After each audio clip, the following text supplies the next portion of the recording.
వచ్చిందో చిన్ని మనసుకే తెలియదుగా, నిన్ను మరవడం జరగదుగా.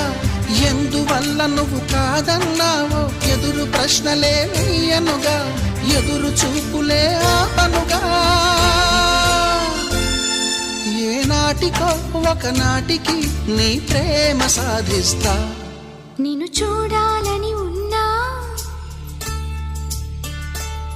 నిన్ను చూడాలి